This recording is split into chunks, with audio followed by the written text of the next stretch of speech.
எங்கள் வீட்டில் சமையல்னாவே கடலெண்ணெய் தான் அப்படின்னு சில பேர் சொல்லுவாங்க.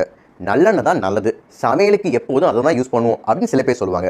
இது மாதிரி ஒரே வகையான எண்ணெயை சமையலுக்கு பயன்படுத்தலாமா அப்படின்னா கூடவே கூடாது. பல வகையான சமையல் எண்ணெயை சுழற்சி முறையில், ரொட்டேஷன் முறையில் பயன்படுத்துறது தான் பெஸ்ட்டு. ஏன்னா number 1, different oils have different fat profiles. கொழுப்பு, அது ஃபேட்டை 3ஆக பிரிக்கலாம்: saturated fat, mono unsaturated fat, poly unsaturated fat. ஒவ்வொரு வகையான எண்ணெயிலையும் ஒவ்வொரு வகையான ஃபேட் அதிகமாக இருக்கும். உதாரணத்துக்கு தேங்காய் எண்ணெயில் சேச்சுரேட்டட் ஃபேட் அதிகமாக இருக்கும். கடுகெண்ணெய், கடலெண்ணெய், நல்லெண்ணெய், ஆலிவ் எண்ணெயில் மோனோ அன்சேச்சுரேட்டட் ஃபேட் அதிகமாக இருக்கும். சூரியகாந்தி எண்ணெய், நல்லெண்ணெயில் பாலி அன்சேச்சுரேட்டட் ஃபேட் அதிகமாக இருக்கும். ஒரே வகையான எண்ணெய் எடுத்தோம் அப்படின்னம்னா நம்ம உடம்புல ஃபேட் இம்பேலன்ஸ் ஏற்படும். பல வகையான எண்ணெய் எடுக்கும்போது நம்ம உடம்புக்கு தேவையான எல்லா ஃபேட்டும் கிடைச்சிரும். Number 2, different oil suit different cooking methods.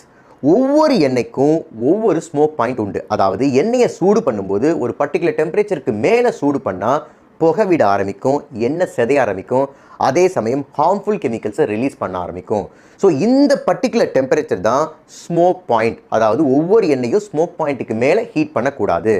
இதை பொறுத்து எண்ணெய்களை 3ஆக பிரிக்கலாம்: low, medium, high heat oils. இப்போ குக்கிங் மெத்தட், சமைக்கும் முறையில் எவ்வளோ டெம்பரேச்சர் வரையும் ஹீட் பண்ணுறீங்க அப்படிங்கிறத பொறுத்து ஆயிலை சூஸ் பண்ணலாம். உதாரணத்துக்கு சாலடில் ஹீட் பண்ணாத ஆயிலை ஸ்ப்ரிங்கிள் பண்ணிக்கிறீங்களா, லோ ஹீட் ஆயிலான வெர்ஜின் ஆலிவ் ஆயில், ஃப்ளாக்ஸீட் ஆயிலை சேர்த்துக்கலாம். இட்லி பொடிக்கு செக்கில் ஆட்டில் நல்லெண்ணெயை சேர்த்துக்கலாம். இதே மாதிரி வதக்கிறதுக்கும் தாளிக்கிறதுக்கும் மீடியம் ஹீட் ஆயிலான செக்கில் ஆட்டின தேங்காய் எண்ணெய், கடல் எண்ணெய், நல்லெண்ணெய் சேர்த்துக்கலாம். அதே சமயம் வறுக்கிறதுக்கு பொரிக்கிறதுக்கும் ஹை ஸ்மோக் பாயிண்ட் ஆயில் தான் யூஸ் பண்ணணும். அதாவது எல்லா வகையான ரிஃபைன்ட் ஆயிலையும் யூஸ் பண்ணலாம். அதனால் பொதுவாக வறுக்கிறதையும் பொரிக்கிறதையும் அவாய்ட் பண்ணால் நல்லது. Number 3, micro nutrient variety. ஒவ்வொரு வகையான எண்ணெயிலையும் ஒவ்வொரு வகையான ஊட்டச்சத்து அதிகமாக இருக்கும். உதாரணத்துக்கு விட்டமின் இ நிறைந்த எண்ணெய்கள், மீடியம் செயின் ட்ரைகிளிசரைட் மற்றும் ஆன்டி ஆக்சிடென்ட் உள்ள எண்ணெய்கள். Number 4, balancing omega 6 and omega 3. Omega 3 and omega 6 இது ரெண்டுமே நம்ம உடம்புக்கு தேவைப்படுற பல நன்மைகளை செய்யக்கூடிய பாலி அன்சாச்சுரேட்டட் ஃபேட்டி ஆசிட். ஆனால் ரணங்களை பொறுத்தவரை நம்ம உடம்புல ஒமேகா 3 ரணங்களை குறைக்கும், ஒமேகா 6 ரணங்களை உண்டாக்கும். அதனால ஒமேகா 6 அண்ட் ஒமேகா 3 ஒரு பர்டிகுலர் ரேஷியோவில் இருந்தது அப்படின்னா நம்ம உடம்புக்கு ரொம்ப ரொம்ப நல்லது அப்படின்னு ரிசர்ச் சொல்லுது.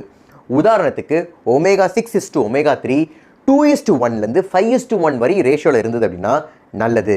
ஒமேகா 6 அதிகம் உள்ள எண்ணெய்கள், ஒமேகா 3 அதிகம் உள்ள எண்ணெய்கள், இதெல்லாம் பார்க்கும்போது ஒவ்வொரு எண்ணெய்க்கும் ஒவ்வொரு ப்ராப்பர்ட்டி இருக்குது. அதனால் பல எண்ணெய்களை சுழற்சி முறையில் சமையலுக்கு பயன்படுத்தி வந்தோம் அப்படின்னா ஹெல்த் ரிஸ்க் குறையுது. ஸோ லோக்கல் அவைலபிலிட்டியை பொறுத்து, குக்கிங் மெத்தடை பொறுத்து ஆயில் ரொட்டேஷன் பண்ணால் நல்லது.